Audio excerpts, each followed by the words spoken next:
네, 안녕하세요, 케빈님. 네, 안녕하세요, 케부자님. 네, 그동안 잘 지내셨나요? 네, 오랜만입니다. 네, 오래간만에 또 케빈님 모시고, 모기지 또 전망이나 여러 가지 부동산 관련된 얘기를 좀 나누려고 하는데요. 오늘은 특별히, 케빈님 팀에 계시는 분들이시죠? 아, 맞습니다. 네, 네네, 여기 지금, 같은 케빈이시네요, 생각해보니까. 네, 같은 저희 팀은 케빈, 이제 케빈 킴 몰기지 케빈이지. 브로커 이 팀으로서 이제 같이 일을 하게 됐고요. 또 너무너무 다행히 저와 이름이 비슷한 분도 계시고요. 또 크리스라는 굉장히 제너럴한 이름을 갖고 있는 브로커님도 계신데 저희가 함께 네, 일하게 됐습니다. 네, 네, 반갑습니다. 네, 네, 오늘 또, 반갑습니다. 네, 또, 줌 미팅에 조인을 하게 되셨습니다. 네, 그러면 오늘 어떤 주제로 얘기를 나누게 될까요? 네, 일단 저 같은 경우는 요 근래에 이제 뭐 비즈니스도 바쁘고 몰개지도 바쁘고 손님 만나는 것도 바쁘긴 한데 내가 조금 더 손님과 만났을 때 무슨 이야기를 나눌 수 있을까에 대한 고민을 많이 하게 됐어요. 그래서 이제 업계에 있는 대가들, 뭐 유명한 몰개지 브로커들, 아니면 유명한 이코노미스트들, 막 경제학자들이 하고 있는 이야기들과 그 사람들의 유튜브 채널 영상들을 많이 보고 있는데 때마침 이제 9월 27일 날 영상을 촬영하는 일자보다는 조금 전이긴 한데 27일 날 네. 벤자민 털이라고 하는 CIBS에서 일하시는 아주 유명한 이코노미스트와 더 더스틴 우드하우스라고 하는 몰기지 브로커계에서는 레전드 아마 아, 가장 성공한 몰기지 브로커일 거예요. 네네. 더스틴 우드하우스 둘이서 몰기지 관련된 이야기를 가지고 세미나를 하게 됐어요. 그래서 제가 네. 이제 참석을 하면서 이 이야기들을 나만 갖고 있기 너무 아깝다. 우리가 모두 다 알았으면 좋겠다라는 마음에 제가 나름 준비하고 정리한 부분들을 포인트 폼 했는데 우리가 뭐 영상 촬영하기 전에 준비하는 뭐 대본까지는 아니지만 스크립트를 준비할 때 네. 너무 많아서 그리고 양이 너무 많고 어려워서 좀 네. 막막하긴 하지만 하나씩 좀 풀어보죠. 네, 알겠습니다. 네. 지금 요즘에, 많은 사람들이 혹시 원하는 예상한 방향하고 지금 많이 다르게 흘러가는 것 같아요. 음. 뭐, 지금 많은 분들이 아실 거라고 생각이 드는데, 저도 이때쯤에 모기지 레이트가 좀 이자율이 좀 떨어지지 않을까? 그리고 그게 어떤 가시권이 확 들어오지 않을까라는 생각도 많이 했었었는데, 일단은 경제가 생각보다 굉장히 강한 부분도 있었던 것 같고, 그 밑에 이제 그 이민자들이 굉장히 경제를 떠받쳐주는 그런 게 생각보다 좀 강한 부분도 있었던 것 같고, 그러다 보니까, 지금 생각한 거 의외의 방향으로 가는 부분도 있는 것 같은데, 그 부분도 달아주실 거죠? 네, 맞습니다. 일단 2023년 쿼터 4가 이제 시작이 됐어요. 네네. 분기가 시작이 됐는데 우리가 팬데믹을 거치면서 이제 팬데믹이 끝났다. 아니면 이제 더 이상 우리가 경제적인 부분에 있어서 다시 시작을 해야겠다라고 했던 시점이 정확한 건 아니지만 대략 한 2022년 2월부터 3월까지는 좀 말이 나왔었습니다. 네. 그다음에 2022년 천천히 이제 매입을 올려가면서 2022년 9월부터 아주 박차를 가했죠. 자, 이제 시작이다. 어떻게 보면 뭐 전쟁까지는 아니지만 인플레이션과 싸워야 된다라고 하는 네. 마인드셋으로 아주 아주 고금리를 또 보여주면서 달려왔는데 네. 많은 사람들이 이제 그때도 전망하기로는 1년까지는 아니어도 2년 안에는 어떻게 되지 않을까. 근데 이게 네. 어떤 로직이 있어서가 아니라 그냥 우리가 갖고 있는 희망이죠. 네. 희망을 갖고 1년이 또 지났습니다. 음, 지금 2023년 10월 달 기준으로는 이자가 오히려 가장 높은 시기를 지나고 있어요. 네. 뭐 사람들이 아까 말씀하셨던 기다리는, 기대하는 그 부분들이 두 가지 같은데, 첫 번째는 이제 이자가 내려가는 부분도 맞는 것 같고, 또 말씀하셨던 여러 가지 이것 중에 사실 리세션이 오기를 기다리는 게 정확한 것 같아요. 리세션이 네. 오면서 어느 정도 경제가 좀 수그러들고, 뭐 이게 좋은 건지 안 좋은 건지 모르겠지만, 일단 어느 정도 이자율, 몰기지 이자율이 내려가려면, 대출 관련된 부채에 대한 이자율이 내려가려면, 리세션이 와서 뱅크 오브 캐나다가 프레셔를 느껴서 내려줘야 되는 건데, 지금 말씀하신 대로 경제가 너무너무 좋죠. 네네. 어닝플레이션 레이트도 너무 잘 나오고 있고, 실질적으로 그로스도 GDP가 성장하고 있어요. 이게 네. 많은 나라들이 이렇게 할 수 있는 건 아닌데 참 캐나다와 미국이 대단하다라고 느낄 수밖에 없는 이 두 가지 부분으로 또 역설적으로 몰기지를 받아야 되는 우리들 이렇게 집을 사고 싶은 사람들 또는 몰기지 리뉴가 다가오는 사람들은 이제 프레셔를 느끼고 있는 거죠. 네. 맞아요. 지금 그런 방향 때문에 저도 사실은 저는 이제 베리어블로 쓰고 있는데 예전보다 지금 한 1,300불 더 내고 있는 것 같아요. 1,000불을 더 냈을 때도 굉장히 좀 힘들었는데 네, 1,300불 더 내다 보니까 생활비가 정말 없잖아요. 그러다 그렇죠. 보니까 어떻게 보면 이 레이트가 떨어지는 게 뭐 경제상이랑 관계없이 내가 좀 살고 싶어서 제발 좀 내렸으면 하는 부분도 있고, 그죠? 정말 지금은 이민자들이 많이 들어와 집을 좀 사야 되는 분들도 많이 있는데 이분들이 집 사기가 좀 너무 어렵다 보니까 정말 어떻게 보면 좀 이 경기가 떨어져야 레이트도 떨어지는데 경기가 떨어지면 사실은 개인들의 삶도 좀 어려워지는 거잖아요. 네, 참 맞아요. 이게 되게 그게 아이러니한 상황이 지금 있는 것 같아요. 저희 한가운데 있는 것 같아요. 맞아요. 지금 우리가 좀 기다리고 있는 그 리세션 이런 부분들을 조금 더 데이터를 가지고 보고 또 실질적으로 더 가까이서 보고 있는 그 벤저민 털이라는 분이 얘기하기로는 일단 뱅크 오브 캐나다가 실제 지금 오버슈팅을 하고 있다라고 판단하시는 것 같아요. 네, 좀 쉽게 얘기하면 우리가 지금 보이고 있는 인플레이션보다 금리를 더 높게 잡아서 좀 과감하게, 과도하게 선제 방어를 하고 있다라고 이제 그분이 네, 생각을 하시는데 그 부분에 있어서는 사실 뭐 저도 동의한다, 안 한다 의견을 내기 좀 어렵지만 일단 이자가 높은 건 사실입니다. 팩트예요. 네, 그리고 실제 지금 current prime ratio라고 말씀하셨죠. 아까 변동이자 말씀하셨으니까 우리 기준금리 같은 prime ratio 움직이고 네, 올라간 거에 많은 부채들 꼭 몰기지뿐만 아니라 뭐 라인 오브 크레딧이라든지 여러 네, 가지 변동성 상품이 모두 다 플럭추잉 하기 때문에 그런 생활비 뭐 그러니까 정말 리빙 익스펜스부터 또 우리가 먹고 이런 의식주를 해야 되는 많은 것들 또한 다 올라가고 있는데 뱅크 오브 캐나다에 대해서 이 벤저민 톨 씨가 얘기하신 부분들이 너무 인상 깊었던 거는 네, 이분이 생각했을 때는 뱅크 오브 캐나다는 사실 인스티튜션이긴 하지만 사람의 성향을 갖고 있다라고 설명을 하더라고요. 그게 무슨 말인가라고 생각을 하고 이야기를 더 들어봤더니, 자, 뱅크 오브 캐나다가 사실 감정을 갖고 있어서 이 얘네들도 인플레이션이 올라가면 어떡하지라고 두려워하고 있고, 걱정하고 있고, 그리고 우리가 반대로, 인플레이션이 내려가면 이자를 낮춰야겠다. 이런 식으로 생각을 하면서 이제 접근을 한다는 거죠. 그래서 우리가 전망치를 낼 때, 뭐, 몇 년 후까지 얘기할 필요가 없는 게, 이 뱅크 오브 캐나다와 네, 페드 자체가 매달 나오고 있는 데이터를 애널라이즈해서 계속 방향성을 바꾸기 때문에 실질적으로 무의미하다라는 이야기예요. 네, 네, 이제 벤자민 님이 얘기하는 것들 중에 중요했던 포인트가 일단 기본적으로 자산과 또 쌓아놓는 돈이 많은 사람들한테는 지금이 기회일 수 있다. 그러면 뱅크 오브 캐나다든 폴리티션이든 조금 기득권을 갖고 있는 세력들이 봤을 때는 과연 이자를 낮춰줄 만한 good reason이 있느냐도 우리가 냉정하게 한번 생각을 해봐야 된다. 미디어가 여러 가지 이야기를 하고 우리를 혼란스럽게 하지만 실제 그런 방향성을 잡는 부류 속에 우리가 들어가느냐. Unfortunately 사실 저는 그 부류가 아니거든요. 그리고 아마 이 영상을 촬영, 그건 그렇죠. 네, 영상을 보시는 거의 대부분의 시청자분들은 아마 동의하실 거예요. 우리는 가장 최하층에서 모든 것들이 플로우 다운 된 정보들을 들을 수밖에 없고 또 그걸 가지고 살아갈 수밖에 없는 일반인들이기 때문에 이 부분에 있어서 우리가 너무 옵티미스틱하게 보면 안 된다라는 게 벤자민님의 첫 번째 포인트였고요. 두 번째 포인트로 이제 그냥 자연스럽게 넘어가자면 네, 그러면 지금 이자는 매우 높은데 기본적으로 하우징은 왜 아직도 비싸냐라는 아주 좋은 질문 그리고 되게 기본적이지만 굉장히 이제 핵심적인 질문을 더스틴 웨어스가 했는데 네, 가격을 결정하는 건 사실 서플라이와 디맨드의 어쩔 수 없는 논리이다. 근데 지금 홈 서플라이와 그리고 실제 집을 사고 싶어하는 디맨드가 조금 매니플레이트 돼 있다라고 벤자민 씨가 얘기를 하더라고요. 네, 어떤 포인트들이냐면 첫 번째는 일단 파퓰레이션이 자라나는 부분. 집이 100개가 지어졌는데 150개의 집이 필요한 파퓰레이션이 늘어난다면 당연히 그 50명은 집을 찾을 수 없기 때문에 경쟁이 많아질 수밖에 없죠. 근데 이 50명이 늘어났다는 수치가 정확한 거냐라는 퀘스천이 하셨어요. 왜냐하면 이분이 생각했을 때는 첫 번째는 일단 우리는 계속 이미그레이션만 얘기를 하는데 실제 그게 다가 아니다.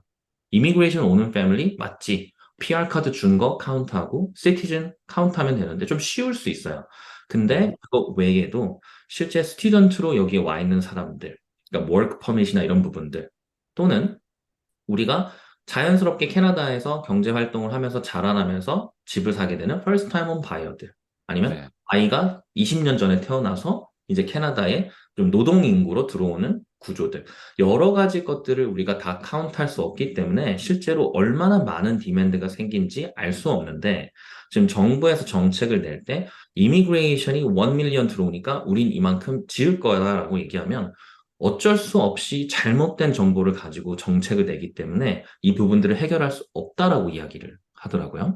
저는 음, 굉장히 동의하는 부분입니다. 네네네. 또 뭐 꼭 집을 사는 사람들을 돕는 저희 같은 모르기지 브로커와 또 집을 사고 파는 걸 도와주는 리얼터 입장에서 봤을 때는 냉정하게 얘기하면 이미그랜트만 손님은 아니에요. 네, 더 많은 부류의 현지에서 일하고 있는 여기서 자고 자라났던 사람들 또는 부모님의 부동산을 잘 물려받은 대대손손 하는 사람들 굉장히 많습니다. 그러다 보니 네.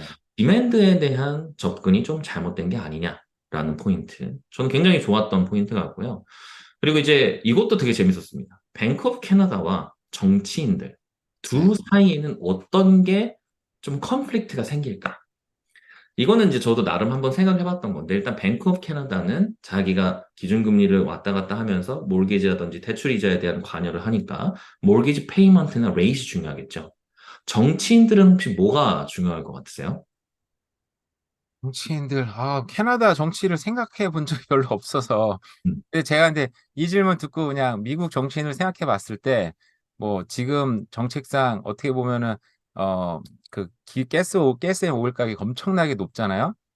근데 미국 정치인들 대부분이 보니까 소위 말하는 거두들이죠.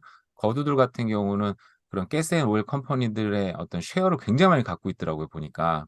그러니까 이 사람들이 지금 이런 뭐 어떤 전쟁이라든지 지금 현재 어떤 경제 흐름에 대해서 뭐 반대할 이유가 없는 거죠. 이런 상황이 지속되면 지속될수록 한쪽에서는 자기의 어떤 이익이 증가를 하니까. 근데 물론 이제 겉으로는 이제 이거 빨리 전쟁 끝나야 되고 물가를 잡아야 되고 여러 가지 얘기는 할 수 있겠죠. 그래서 정치인들 아마 자기 이익에 따라서 움직이는 존재라고 생각은 해요, 기본적으로. 근데 캐나다 정치인은 제가 깊이 봐본 적이 없어서 네. 어떤 이익 구조 갖고 있는지 모르겠어요. 맞아요.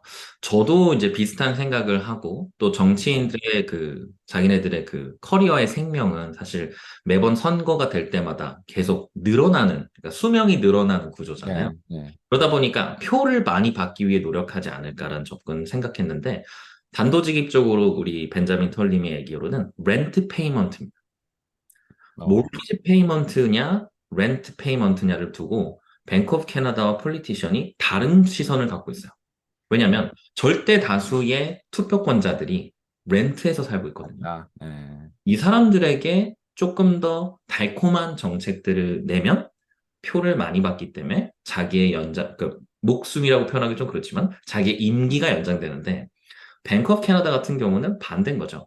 홈 오너들 또는 집을 사고 싶은 사람들 또는 뭐 자동차나 이런 부채를 일으켜서 자산을 사야 되는 사람들 이런 사람들에 대해서 조금 더 페이버를 할 수밖에 없기 때문에 이 두 쪽이 계속해서 부딪히는 것까지는 아니지만 다른 시각을 갖고 있기 때문에 이 하우징이 또 서플라이가 해결이 안 될 수도 있다라는 견해도 가지고 있었습니다. 그럼 우리는 조금 롱텀으로 생각했을 때 몰기지던 어떠한 그 금융 구조의 재정에 대해서 당연히 그거를 리뷰하는 전문가들도 있고 다 있지만 의회의 법을 통과해야 게임이 끝나요.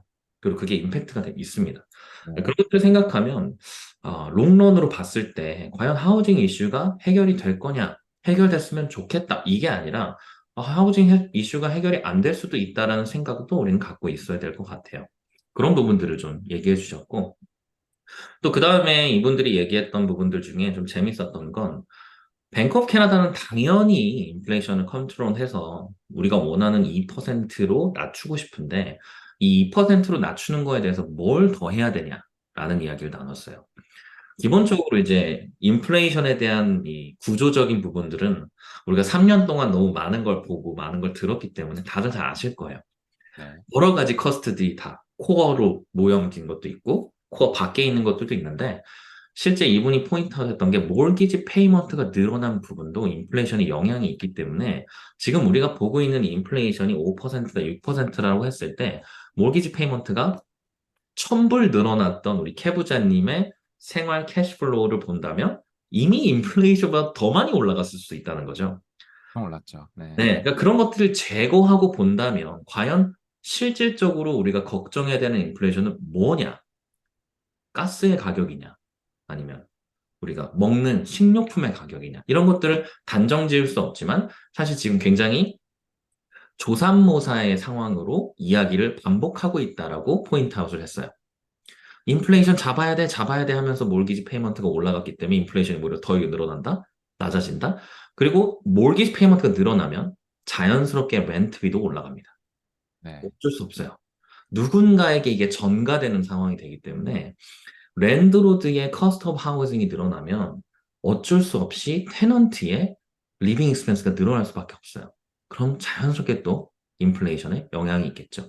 그래서 이런 부분 때문에 굉장히 컴플리케이트하지만 이제는 다행히 우리는 한 스텝 넘어왔다. 우리가 이제 인플레이션이 막 8%씩 치솟을 때는 사실 우리가 뭘 해야 되는지 몰랐어요. 아, 야, 이거 뭐냐? 기름값 너무 비싸다. 이거 네. 어떻게 하지? 하다가, 야, 그럼 금리 올려. 사람들 소비를 낮춰야겠어. 해서 이 인플레이션을 좀 낮췄더니, 이제서야 어떤 포인트를 이제 점검해야 된다라는 어느 정도의 가시권이 이제 보인 거죠. 네. 이거를 좀 의미 있는 데이터인 것 같아요. 저도 봤을 때는. 이제 우리가 뭘 고쳐야 되는지 아니까 잘 고쳤으면 좋겠다지만 과연 누가 고칠 수 있을까라는 생각을 해보면 좀 어렵긴 하죠. 어, 아까 뭐 지금 그 전에 말씀하신 것 중에 정치인들 얘기했을 때 공감이 정말 많이 가는 게 뭐 지금 지난 얘기긴 한데 어쨌든 예전에 이제 미국 같은 경우는 조지 부시 대통령 같은 경우에도 중도 우파를 이제 많이 양산시키려고 이제 집을 엄청나게 공급을 많이 했었죠. 아무래도 집을 사람들이 소유하게 되면은 성향이 아무래도 좀 안정으로 좀 돌다 보니까 뭐 정치 얘기하면 또 좀 논란이 있을 수 있는데 어쨌든 그러니까 중도 우파가 많이 생길 거라는 기대하에 집을 엄청나게 공급을 했었었고 지금도 약간 이제 그런 렌터들 들은 상대적으로 이제 약간 좌파적인 성향이 있다 보니까 캐나다 정부에서는 이제 그쪽으로 좀 더 이제 많은 사람들 양산하는 부분도 이제 충분히 공감할 수 있는 내용이네요. 맞아요. 네. 그리고 또 구조적으로 미국과 캐나다의 이 건축법이라든지 이 네. 서플라이를 밀어주는 힘 자체가 또 좀 다르기 때문에 단순히 비교하기 좀 어렵지만 정부 정책상 내가 집을 지어야겠어라고 판단을 하고 집을 쭉쭉 밀어준다면 사실 캐나다라고 꼭 그런 정책을 피지 못하는 법은 없어요.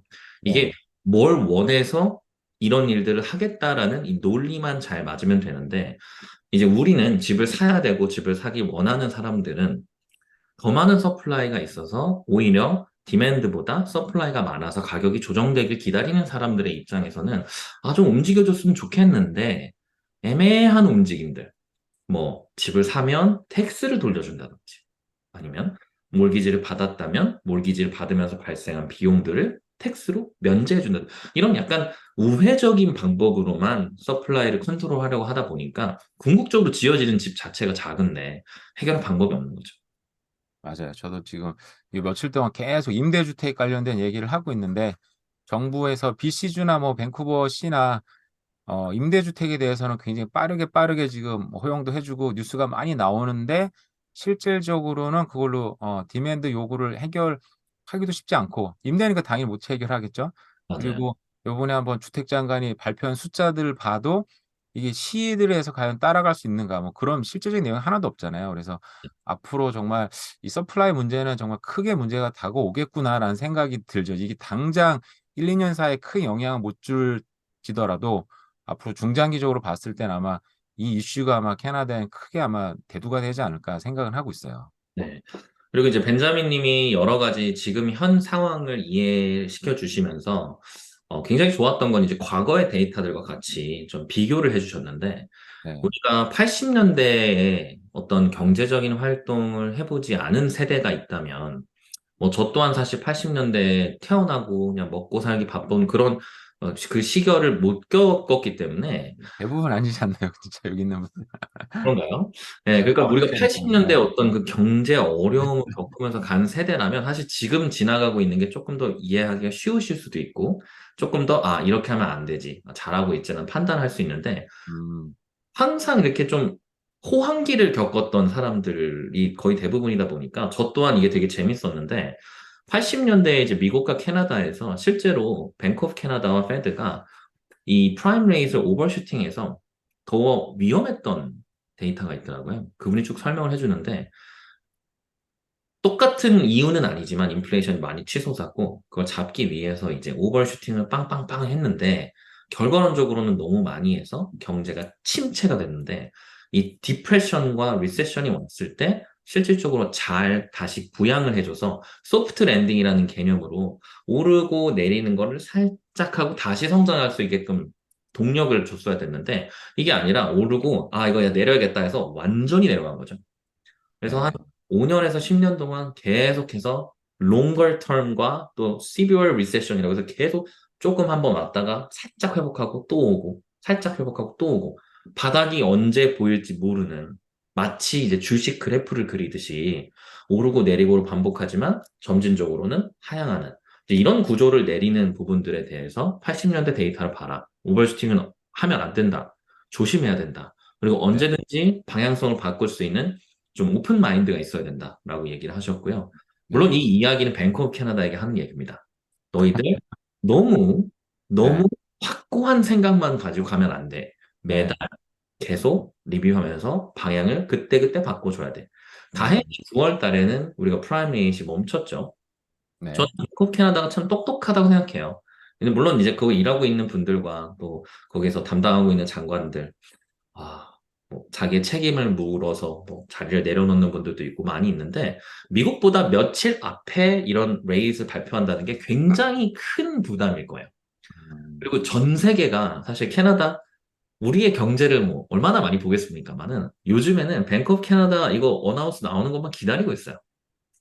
얘네들이 미국보다 며칠 더 선제적으로 간다. 이런 생각인 네. 건데, 그럼 방향성을 얼마나 고심초사하면서 이야기 한마디 하기 전에 고민을 할까라는 고민을 전 생각을 좀 하는데, 그러다 보니까 우리가 지금 현재 가고 있는 부분에 있어서 뭐 누구를 믿고 이럴 상황까지는 아니어도 아무래도 좋은 판단을 지금까지 잘하고 있다라는 생각이기도 하고요.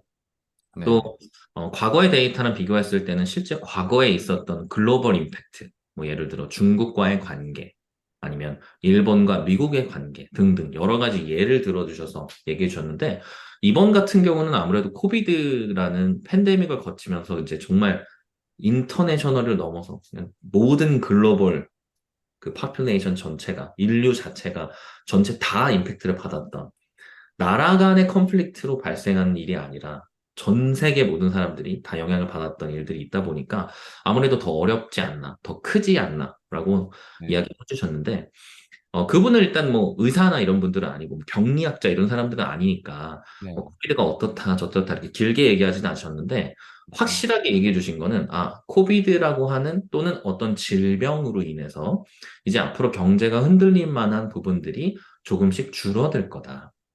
임팩트가 줄어들고, 왜냐면 우리가 이제 팬데믹을 통해서 락다운을 하는 방법도 알았고, 네. 이렇게 하면 이렇게 컨트롤할 수 있겠구나를 좀 자연스럽게 공부도 하게 됐고, 또, 이거는 비즈니스를 온라인 베이스로 바꿀 수도 있구나. 이렇게 하면 꼭 이게 컨택트를 하지 않아도, 우리가 네. 네, 다 대면으로 할 수 있겠구나. 또 지금 우리 모여가지고 이렇게 줌으로 얘기하는 게 되게 자연스럽잖아요. 그죠? 그렇죠. 네. 네, 네. 영상을 촬영하는 걸 이제 줌으로 하는 시대가 왔고, 네. 영상 보는 시청자들도 이게 어색하지 않을 거예요. 왜냐면 다 해봤을 거니까. 네. 네, 이런 세대가 오고 있으니 우리가 또 그거에 발맞춰서 준비를 했으면 좋겠다라고 이야기를 해주셨고요.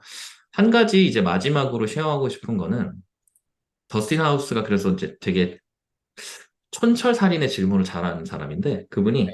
So where are we going again? 이렇게 물어봤어요. 음. 그러니까 다 좋은데 우리 지금 어디로 가고 있는 거냐? 라는 질문. 그리고 네. 그 질문에 조금 더 스페시픽한 질문들을 줬는데 첫 번째 질문은 자, 은행들이 지금 30년, 뭐 25년 상환 기간으로 몰기지를 하고 있는데 조금 더 긴 상환 기간으로 몰기지를 받을 방법이 없겠냐? 50년, 네. 40년. 벤자민 립의 대답은 아주 클리어한 하드 노였습니다. 그럴 가능성은 없다. 뱅크 오브 캐나다나 거기서 이제 정책을 담당하고 있는 사람들이 30년 이상의 상환 기간을 기대하고 있지 않다. 물론 변동이자 때문에 어쩔 수 없이 원금 상환이 되지 않아서 상환 기간이 늘어난 분들에게는 사실 해당이 되는 일은 아니지만 새롭게 몰기지를 받거나 트랜스퍼나 리파이낸스를 하는 분들은 30년이 최장일 것이다. 물론 비랜더나 프라이빗 랜더 같은 경우는 이쪽은 조금 더 제너러스한 애멀타이제이션을 갖고 있기 때문에 아직까지도 35년으로 상환 기간을 할 수 있는 은행들도 있어요. 네. 있는데 구조적으로 30년이 맥스일 거고 50년까지는 생각 안 한다라는 답변. 그게 저는 브로커가 아니라 잘 모르겠는데 50년으로 하는 게 이 정부 정책으로 결정이 되나요? 아니면 은행들이 알아서 할 수 있는 부분이 있는 건가요? 두 보면 가지 한국에서도 저 기름은 기억이 안 나는데 최근에 50년인가 한번 내가지고 보금자리론이었나? 하여간 그래가지고 맞아요. 한번 그게 한번 싹 몰렸다가 너무 몰리니까 또 이제 잠정 중단을 한 것 같긴 한데 저도 근데 미국에서도 제가 얼마 전에 40년짜리 모기지가 나오는데 공청회 한번 한 적이 있다고 기사를 한번 공유한 적이 있는데 이게 어떤 식으로 결정이 되는 건가요? 아마 두 가지 다일 것 같아요. 그러니까 저도 프로그램 자체, 그러니까 랜딩에 대한 프로그램 자체에 직접적으로 이제 관여해 본 적은 없기 때문에 저도 이제 네. 브로커로서 듣는 자료를 가지고 쉐어를 하자면 기본적으로 은행에서 어떤 금융 상품을 만든다. 그러면 당연히 프로핏을 보고, 그러니까 내가 어떤 구조를 가지고 이런 수익 구조를 만들 거야라는 거를 첫 번째로 좀 생각을 하게 되겠죠. 네. 프로덕트를 만든 다음에 이제 정부의 승인을 받게 되는 단계가 있어요. 그 승인을 통해서 적정 수준의 프로핏 마진을 이제 유지하게 되는 어느 정도의 감사를 받게 되는데 과연 그 감사가 이제 효력이 있느냐는 잘 모르겠지만 지금 같은 상황에서는 사실 애멀타이저를 늘려줘서 같은 원금이지만 먼스리를 좀 낮춰주는 게 소비자 입장에서는 좋지만 전체적인 그림을 통제하는 그리고 리스크를 매니지하는 입장에서는 몰기지의 상환 기간이 너무 늘어나게 되면 실제 몰기지라는 터미널리 자체가 사실 payment for life예요. 평생 음, 내는 건데 네. 평생이라는 개념이 어떤 사람한테는 30년이 될 수 있지만 우리는 50년을 원합니다 하면 제가 50살이 50년이 흘러서도 계속 몰기지를 낼 수 있는 상황일까를 생각해 보면 또 그게 리스크하다는 거죠. 그러니까 리스키한 포인트를 줄이려고 그 정부에서 그렇게 하는 걸 수도 있고요. 또 은행에서 그게 마진이 안 맞을 수도 있을 것 같아요. 음. 자, 두 번째 같은 경우는 일단 더스틴 라우다스가 우리 벤자민님한테 그러면 우리는 테크니컬 리세션이라고 불릴 수 있는 뭔가 좀 우리가 일부러 만들어낸 리세션에 가까운 거 맞냐라고 물어봤을 때 본인 생각에는 맞다라고 하더라고요. 우리가 지금 의도적으로 금리를 올려서 어느 정도의 성장을 낮추고 인플레이션을 낮추는 거에 있어서 잘하고 있다. 테크니컬하게 우리가 리세션을 만들어내고 있던데 중요한 거는 2025년과 2026년이 너무 걱정된다. 왜 그러냐면 그때가 딱 코비드 2020년부터 2022년까지 이자가 엄청나게 낮아서 아주 아주 많은 사람들이 원래 다른 모기지가 있다가 리파이낸스 한 사람도 있고 집을 산 사람도 있고 리뉴를 좀 앞당겨가지고 빨리 한 사람들이 많아요. 그리고 변동을 하는 사람도 많지만 또 고정을 한 사람도 많거든요. 이 변동을 한 사람들 안에서도 물론 고정 이자를 하게 됐으면 이자가 락인 되었기 때문에 페이먼트가 바뀔 방법이 없지만 변동 이자를 했었을 때도 스태틱 페이먼트라고 해서 실제 몰기지 페이먼트가 바뀌지 않은 분들도 많았어요. 그리고 네. 이번에 트리거 포인트를 지나오면서 몰기지 페이먼트가 확 늘어난 상황. 아마 캐무자님은 제가 알기로는 이제 프라임이 오를 때마다 조금 작게 작게 몰랐죠? 계속 네. 먼슬리가 올라서 약간 매를 살살살살살살 여러 번 어떤 사람은 매를 한 대도 안 맞고 있다가 아주 세게 한 번씩 탁탁 맞는데 농담 삼아 브로커들끼리 어떤 얘기를 하냐면 인스타그램을 보면 이 사람이 스태틱 페이먼트인지 아닌지 알 수 있다. 무슨 말이야? 네. 인스타그램에서 아직도 외식을 하고 네. 네. 뭘 하고 있다? 이 사람은 변동을 했지만 스태틱 페이먼트일 거야. 한동안 인스타그램에 아무것도 안 올린다? 아, 이 사람은 먼슬리가 올랐나 보다. 우리 뭐 캐부자님은 이제 열심히 유튜브 업로드를 하고 계시니까 근데 또 반대로 또 먼슬리가 오르고 계시네요. 매달 오르고 있죠. 네네네.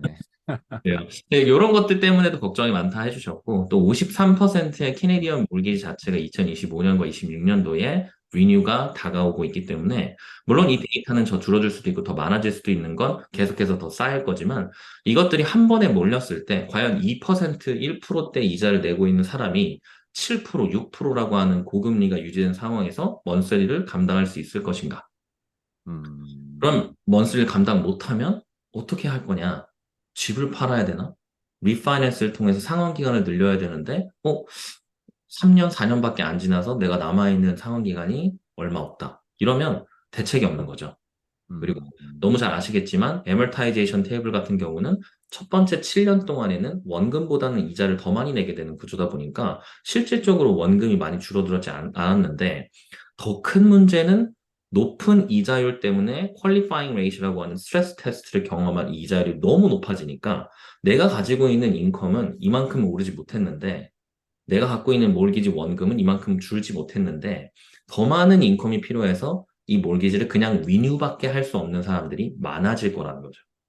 그렇게 네, 되면 물론 이 영상을 보고 있는 분들 중에 셀러도 있을 거고 바이어도 있을 거고 또 몰기지를 그냥 갖고 있는 홀더도 있을 텐데 누구에게는 이게 기회처럼 들릴 수 있어요. 사람들이 페이먼트를 못하면 집을 팔지 않을까? 그럼 서플라이가 많아지는 건가? 누구한테는 굉장히 프라이트닝한 뉴스일 수 있죠. 야, 이거 어떡하냐? 나 25년에 해야 되는데. 그러다 보니까 이거에 대한 준비와 좀 생각에 대한 정리를 미리미리 했으면 좋겠다라고 우리한테 이야기해 주시는 것 같고, 마지막으로는 전반적인 부동산과 몰기지 인더스트리에게 좀 경종을 울리는 메시지를 하나 주셨는데, 네, 저도 이쪽에서 일을 하고 있지만, 실질적으로 일을 하면서 만나는 많은 사람들이 굉장히 좀 고여 있어요. 그러니까 이노베이션이 필요하다는 얘기를 했어요. 그러니까 이거는 뭐 새로운 발명을 한다기보다는 지금 우리가 갖고 있는 것들이 좋지만 이거를 지금 현 시대에 사람들이 가고 있는 뭐 테크놀로지나 아니면 마인셋이나 이런 것들에 좀 우리가 따라가야 된다. 저는 개인적으로 회계 백그라운드 갖고 어카운팅 인더스트리에 있다가 여기 왔는데 어카운팅 인더스트리도 굉장히 올드 패션인데 여긴 더 네. 합니다. 아, 그래요? 사람들의 생각도, 그리고 그거를 결정하는 아주 높은 분들의 연령대도 높고, 이 사람들이 갖고 있는 마인셋도 굉장히 올드하기 때문에, 네. 지금 현재 시장에 진입하고 있는 20대, 30대들의 생각을 다 읽을 수는 없을 거예요. 그래서 어느 정도 이노베이션이 필요했으면 좋겠고, 이거는 퍼블릭과 프라이빗 섹터. 퍼블릭이라고 하면 정부, 은행, 이쪽에서 해줘야 될 것과 프라이빗 섹터, 뭐 테크놀로지를 만든다거나 아니면 우리가 실제 몰기지를 프로세스할 때 더 도움이 되는 여러 가지 방법들을 프라이빗에서 제공을 하면서 이것들이 하나로 합쳐졌을 때 이노베이션이 가능하다. 그래서 너네들 인더스트리 또 이제 우리 캐 부장님도 이제 리얼터 공부를 통해서 리얼 에스테이트 프로페셔널이 된다면 우리 모두 다 포함되어 있는 이 큰 판 자체가 이 판이 이노베이션이 필요하지 않으면 계속해서 뒤로 갈 수밖에 없다라는 메시지를 주셨습니다. 음, 뭐 구체적으로 어떤 이노베이션이 있는지는 말씀 안 하신가 봐요. 그죠? 일단 아마 그거에 대한 궁금하긴 한 어떤 게 있을지 생각이 궁금해요. 없었을 거예요. 네, 아마 있으셨으면 본인이 하셨을 겁니다. 아, 네. 네. 얘기 말씀 잘 들었습니다. 일단은 제가 지금 느끼는 건 2025년 그 말씀하셨잖아요. 네. 그러면 일단은 뭐 그 브로커님들에게도 굉장히 기회의 어떤 시간이 될 수도 있겠네요, 보니까. 그때부터 어, 리뉴를 해야 된다든지 그런 사람들이 많이 생긴다고 하면은 네. 그죠? 브로커님들한테도 굉장히 좀 좋은 기회가 될 수도 있을 수도 있고, 그리고 저도 늘 생각을 하는데, 어떤 경제가 어떤 침체가 온다든지 어떤 식으로든 사람들이 힘들어지는 시간은 정말 뭐 내년이든 내후년이든 정말 시간을 알 수는 없지만 언젠가 한번 오지 않을까 하는 생각은 계속 들긴 들더라고요, 개인적으로는.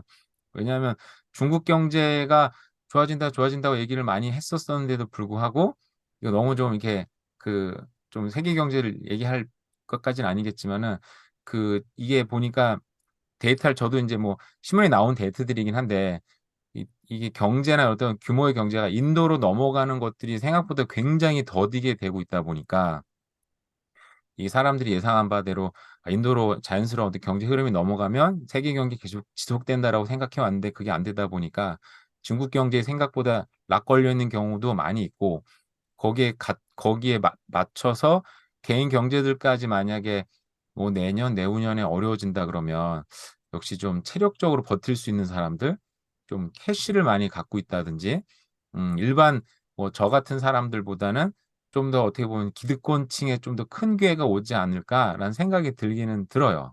음, 네, 네. 저도 뭐 사실 음모론이나 이런 것들을 믿는 사람은 아니에요. 그리고 되게 이렇게 뭐 거대한 세력, 뭐 이런 이야기 많잖아요. 뭐 되게 재밌어 보이고, 그리고 되게 네, 관심이 많아가지고 저도 막 찾아보고 알아보고 했었을 때 항상 내려지는 결론은 자, 과연 내가 그래서 원 오브 댐이 될 수 있느냐? 네, 내가 저 사람 편이 될 수 있을까? 아니면 항상 그냥 반대편에 있을까라는 고민이라 하루하루 열심히 살면서 꼭 뭐 나쁜 사람이 되겠다라는 건 아니지만 아, 그래도 내가 영향력이 있는 사람이 돼야겠다라고 열심히 일하는 것밖에는 사실 우리가 할 수 있는 게 없잖아요. 그렇죠. 그리고 아까 이제 말씀하셨던 그 브로커들에게 기회라고 말씀하셨을 때 제가 좀 나누고 싶은 거는 네. 사실 저는 되게 걱정이 많이 되는 편이에요. 그리고 음, 이거는 지금 제가 만나는 많은 리얼터들, 손님들한테 항상 다 나누고 있습니다. 아마 많이 들으셨을 거예요. 네. 지금 제가 2023년도에 비즈니스 북을 좀 한번 쭉 리뷰를 했을 때 네.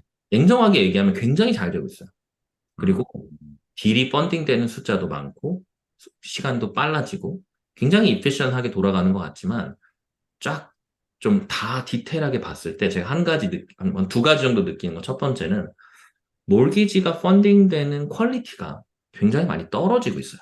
뭐 꼭 퀄리티가 떨어진다는 건뭐 B랜더가 나쁘다, 프라이빗 랜더가 이게 아니라 전체적으로 A 랜더에서 몰기지를 받아서 일반적인 몰기지를 받고 집을 사는 이 구조가 현저히 떨어지고 있습니다. 그리고 문제가 생겨서 그 문제를 해결해야 되는데 보통 몰기지가 잘 나오고 시장이 좋았을 때는 큰 은행들, A랜더들도 아, 이 정도 문제는 아무 문제 없어. 뭐 괜찮아 하고 넘어갈 부분들이 다 커트가 되다 보니까 굉장히 좋은 바이어인데도 어쩔 수 없이 B랜더를 써야 될 때가 있고 또 B랜더로서도 참 좋은 클라이언트인데 프라이빗 쓸 수밖에 없는데 이 중에 가장 큰 허들 포인트는 퀄리파잉 레이트이 너무 높아요. 지금 몰기지 이자가 6%에서 6.5% 사이인데 여기다 2%를 더한 8에서 8.5%를 퀄리파잉해서 일반적인 몰기지를 받아서 집을 살 수 있는 바이어가 있느냐라는 퀘스천을 하면 사실 저는 좀 자신이 없습니다. 음, 어쩔 수 없게 집값은 네. 높은데 몰기지는 비싸요. 그래서 비랜더를 쓸 수밖에 없어서 랜더 피를 내거나 이자율을 더 많이 낸다. 원슬리는 높아진다. 그래도 집을 사실 건가요? 되물을 볼 수밖에 없는 바이어들이 너무 많고 음, 그것뿐만 아니라 내가 몰기지가 나온다라고 생각을 하고 어떻게든 할 수 있다라고 해서 프리세일이나 이런 것들을 산 사람들인데 자기가 프리세일을 계약했을 때는 계약 당시의 이자율이 뭐 1%에서 2%대였다면 에이 올라봐야 3에서 4%겠지라는 생각으로 나는 인컴 대비 몰기지가 뭐 6배 나올 거야, 5배 나올 거야. 사람들이 이야기하는 이런 좀 간단한 걸 듣고 네. 아무 준비 네. 없이 그냥 음, 덜컥 사버리면 이 퀄리파잉이 올라가는 거를 대처할 수 있는 방법은 사실 현금밖에 없는데 현금을 모으는 게 아마 가장 어려운 사람들이 그런 생각을 갖고 시장에 진입하니 어쩔 수 없이 클로징을 해야 되니 프라이빗을 쓸 수밖에 없고 비랜더를 쓸 수밖에 없고 이런 좀 어려운 상황으로 가는 그러니까 손님과의 대화가 이렇게 행복하고 좋은 쪽으로 갔으면 좋겠는데 아, 어쩔 수 없네요. 음, 이번에는 이렇게 하고 네. 네. 우리 1년 있다 이렇게 합시다라고 하는 좀 얼터네이트한 랜딩을 할 수밖에 없는 게 좀 마음이 안 좋고요. 그리고 또 좀 마음이 어려운 부분도 있지만 또 반대로 생각하면 저는 사실 소상공인이니까 제가 갖고 있는 이 뭐 표본은 아무 의미가 없어요. 어떤 네. 분들은 아직도 A랜더가 많을 거고 어떤 분들은 B랜더가 많을 거고 한데 손님들의 상황으로 봤을 때 과연 이게 1년, 2년, 3년 후에 돌아봤을 때 기회였을까?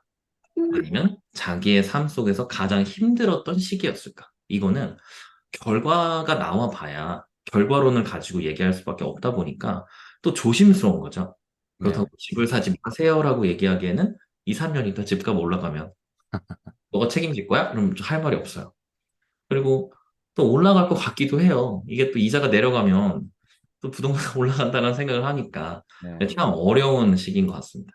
네. 네. 맞아요. 이게 뭐 미래를 알 수가 없기는 한데 저는 이제 소위 말해서 방구석 유튜버인데 업계에 있는 사람도 아니고 그래서 집 수요를 어떻게 저는 이제 볼까 누구한테 저한테 뭐 그냥 좋은 자료를 주는 것도 아니고 제가 알 수 있는 것도 사실 없다 보니까 저는 그냥 개인적으로 보는 거는 그거예요. 그냥 렌트를 하는 사람들이 실수요다라는 생각을 대충 이렇게 하고 살거든요. 렌트가 계속 올라가는 한 렌트 비율이 렌트 가격이 굉장히 어려워지면 어려워질수록 실수요는 유지를 하고 있구나라고 생각은 하는 편이긴 한데 그게 렌트가 실수요라고 생각하는 이제 배경은 그 렌트가 생각보다 싸게 나오면 뭐 그런 집도 있잖아요, 가끔씩. 근데 그런 사람들이 렌트가 싸서 되게 좋으니까 나는 두 개 렌트해야지 이런 사람은 또 없잖아요, 보면은. 무조건 이제 하나만 하는 거니까 돈도 아껴야 되니까. 그래서 그럼에도 불구하고 뭐, 일단 렌트가 계속 올라가는 한, 그 렌트 수요가 수그러들이지 않는 한, 집 수요는 지금 어마어마하게, 실질적인 집 수요는 어마어마하게 잠재되어 있구나라고 생각은 하고 일단은 그냥 저는 그냥 시장을 보고 있는 편이긴 한데, 근데 저는 아까 말씀하신 건 저는 현장에 있지 않으니까 그런 어떤 퀄리티의 어떤 변화라든지, 그리고 실질적으로 사람들이 겪는 어려움들이 이게 조금씩 더 강화되고 하여간 더 보여진다면 앞으로는 어쨌든 생각하는 것보다 경제가 좀 더 어려운 상황이 올 수 있기도 하는 상황을 좀 생각을 하긴 해야 되겠네요. 네, 그래서 여러 가지 좀 다각면의 시각을 좀 네, 오픈하시면 사실 똑같은 일이지만 네, 긍정적인 거를 듣고 싶으면 긍정적인 것만 찾아볼 수 있어요. 네, 그리고 부정적인 것만 들은다면 부정적인 것만 또 찾으면 돼요. 이제 네, 단적인 예지만 우리 막 그 팬데믹 때 주식 시장 완전 난리 났을 때 네, 사람들 트렌드가 뭐였냐면 월요일부터 금요일까지는 주식을 막 삽니다. 네, 그리고 금요일날 장 딱 끝나기 전에 다 팔아요. 그리고 그 네, 사람은 거의 종말론자예요. 그러니까 주말 동안에는 세상이 어떻게 하면 망할지를 막 고민해요. 왜냐면 자기 다시 사야 되니까. 네, 자기가 그 주식을 산 순간 그때부터는 세상이 너무 평화로워요. 네, 그것도 좋아. 경제가 당연히 좋아지겠지. 코비드 숫자 줄어들었네. 그러니까 너무 심리적으로 우리가 되게 흔들리는 작은 좀 나약한 사람들, 작은 존재들이지만 부동산도 심리가 작용하는 시장이거든요. 그런 그렇죠. 것들을 생각해 보면 우리가 2월 달, 3월 달에 제가 영상을 찍은 것들을 쭉 돌려보면 좀 부끄러워요. 그때 부동산이 오르고 있습니다.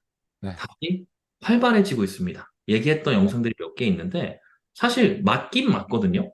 근데 지금 통계상 맞았죠? 네네. 통계상 네, 맞았어요. 5월 달까지 전년도 대비 뭐 세일즈도 맞춰주고 프라이싱도 올라오는 것 같고 그때 또 몰기지가 4%대였기 때문에 네, 4%도 비싸지만 5%는 아닙니다. 막 이러면서 이제 사람들이 몰기지 받고 집을 사는데 지금 네, 돌아보면 10월밖에 안 됐는데 네, 불과 8개월 만에 방향이 이렇게 바뀌고 또 이제 심리적으로 또 추워지는 겨울이 오잖아요. 물론 네, 뭐 크리스마스나 이런 여러 가지 것들을 하다 보면 사람들도 스pen딩도 많아지고 헐리데이 시즌이 오면 뭐 집도 오픈하우스를 가는 것보다 여행을 가는 걸 좋아하는 캐나다 사람들을 봤을 때는 여러 가지 것들을 봤을 때 부동산 전망이 좋다라고 보는 건 또 어려워진 거예요.